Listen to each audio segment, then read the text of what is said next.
জানিয়ে দিব সর্বশেষ আপডেট বাংলা সংবাদ। শুরুতেই শিরোনাম। মেট্রো রেল দুর্ঘটনায় নিহত আজাদের পরিবারকে 2 কোটি টাকা ক্ষতিপূরণ দিলে রুল।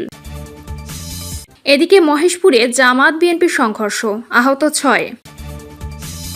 এনসিপির সঙ্গে কি জোট করছে গণ অধিকার, যা বললেন রাশেদ খান। সরকার কমিশন এবং আরও 2-3টি দল একদিকে, আমি বিপক্ষে খেলেছি। এবং সর্বশেষ জানাবো রিকশা চালকদের আলটিমেটাম। এতক্ষণ শুনছিলেন সংবাদ শিরোনাম, এখন থাকছে বিস্তারিত।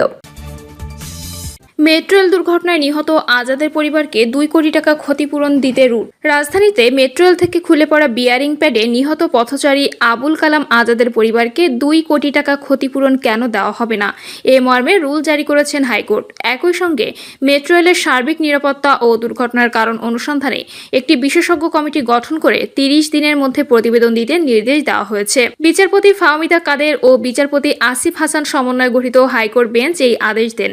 এর আগে মেট্রো রেল ও সব ফ্লাইওভারে ব্যবহৃত বিয়ারিং প্যাডের গুণগত মান যাচাইয়ে কমিটি গঠনের নির্দেশনা চেয়ে রিট করেন আইনজীবী ব্যারিস্টার আব্দুল্লাহ আল মামুন।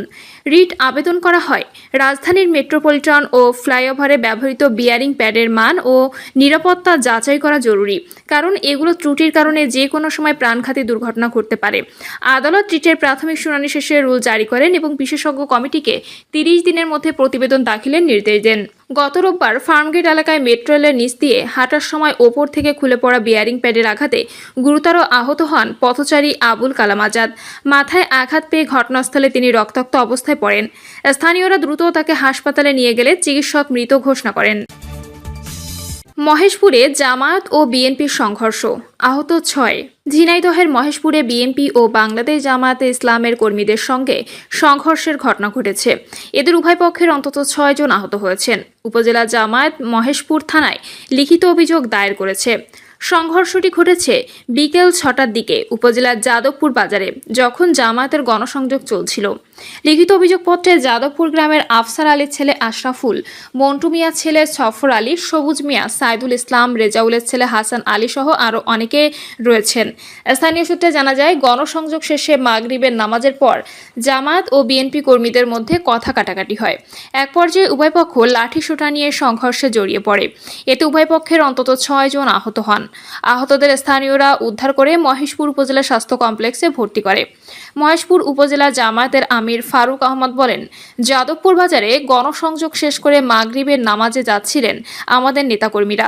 এ সময় বিএনপির কর্মীরা হামলা চালায়। এতে আমাদের বেশ কয়েকজন আহত হয়েছেন। মহেশপুর থানায় লিখিত অভিযোগ করেছি। মহেশপুর উপজেলা বিএনপির সভাপতি মেহেদী হাসান রনি বলেন, আমি ঢাকায় আছি। যাদবপুর বাজারে আমাদের কয়েকজন কর্মীকে মারধর করেছে জামায়াতের কর্মীরা। আমি এর চেয়ে বেশি কিছু জানি না। মহেশপুর থানার ভারপ্রাপ্ত কর্মকর্তা নজরুল ইসলাম বলেন, ঘটনার বিষয়ে অভিযোগ পাওয়া গেছে, তদন্ত সাপেক্ষে আইনগত ব্যবস্থা নেওয়া হবে। এনসিপির সঙ্গে কি জোট করছে গণ অধিকার, যা বললেন রাশেদ খান। ত্রয়োদশ সংসদ নির্বাচন সামনে রেখে জোট ও আসন সমঝোতার রাজনীতি শুরু হয়েছে। পুরনো জোট ভেঙে নতুন জোটের রূপরেখা হচ্ছে। দীর্ঘদিনের মিত্রতা দূরে ঠেলে রাজনৈতিক দলগুলো নির্বাচনী কৌশল আঁটছে।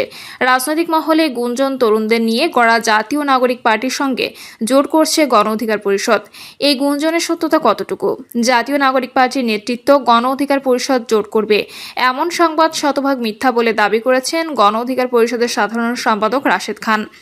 তিনি বলেন, তবে যৌথ নেতৃত্বে জোট করার প্রস্তাব এনসিপির পক্ষ থেকে এসেছে, কিন্তু আমরা বলেছি আরও আলোচনা প্রয়োজন। কারণ গণ অধিকার পরিষদ ও এনসিপি একীভূত হওয়ার আলোচনা মিডিয়াতে আসার পর এনসিপির কয়েকজন নেতার বক্তব্য ছিল অশোভন, অপরিপক্ক ও অরাজনৈতিক। রাশেদ খান বলেন, কিছু করতে গেলে উদারতা, আন্তরিকতা প্রয়োজন। আমরা বলেছি আগে সবার মধ্যে সেই উদারতা ও পরিপক্কতা পরিলক্ষিত হোক, তারপর নির্বাচনী জোটের আলোচনা করা যাবে। তিনি আরও বলেন, রাজনীতি কোনো পুতুল পুতুল বিয়ে খেলা নয়, বিয়ে দিলাম আর ভাঙলাম। প্রসঙ্গত, এর আগে নুরুল হক নূরের নেতৃত্বাধীন গণ অধিকার পরিষদ ও নাহিদ ইসলামের নেতৃত্বাধীন নতুন রাজনৈতিক দল এনসিপির একীভূত হওয়ার কথা চাউর হয়েছিল এর আগে। শেষ পর্যন্ত সেটি আর হয়নি। এবার এই 2 দলের জোটের বিষয়টি বাস্তবে রূপ নেয় কিনা সেটি দেখার বিষয়। সরকার কমিশন এবং আরও 2-3টি দল একদিকে, আমি বিপক্ষে খেলেছি, জাতীয় ঐক্যমত্য কমিশনের যুক্তিতর্ক নিয়ে বিএনপির জাতীয় স্থায়ী কমিটির সদস্য সালাউদ্দিন আহমেদ বলেছেন, ঐক্যমত্য কমিশনের সঙ্গে আলোচনার সময় মনে হয়েছে ঐক্যমত্য কমিশন, সরকার এবং আরও 2-3টি দল তারা বোধহয় এক পক্ষ, আমি বিপক্ষেই খেলছিলাম। সেই হিসেবে জাতির পক্ষেই আমরা দায়িত্ব পালন করার চেষ্টা করেছি। কিন্তু আমার কেন জানি মনে হয়েছে কিছু দলের প্রস্তাব এবং কমিশনের নিজস্ব চিন্তাভাবনা জাতির উপরে জবরদস্তি করে আরোপিত করা হচ্ছে। ঐক্যমত্য কমিশনের সুপারিশের সমালোচনা করে বিএনপির এই নেতা আরও বলেন, ঐক্যমত্য কমিশনে যেভাবে ঐকমত্যে পৌঁছানো গেছে এবং গত 17 অক্টোবর পার্লামেন্টের সাউথ প্লাজায় ঐতিহাসিক অনুষ্ঠানের মাধ্যমে যেটি স্বাক্ষরিত হয়েছে সেই দলিলটা ওখানে নেই। শুধু আছে ঐক্যমত্য কমিশনের প্রস্তাব এবং রাজনৈতিক দলগুলোর সুপারিশ। ঐক্যমত্য হলো কিভাবে, নোট অফ ডিসেন্ট কোথায় কোথায় আছে, সেগুলোর কোনো কিছুই সেখানে উল্লেখ নেই।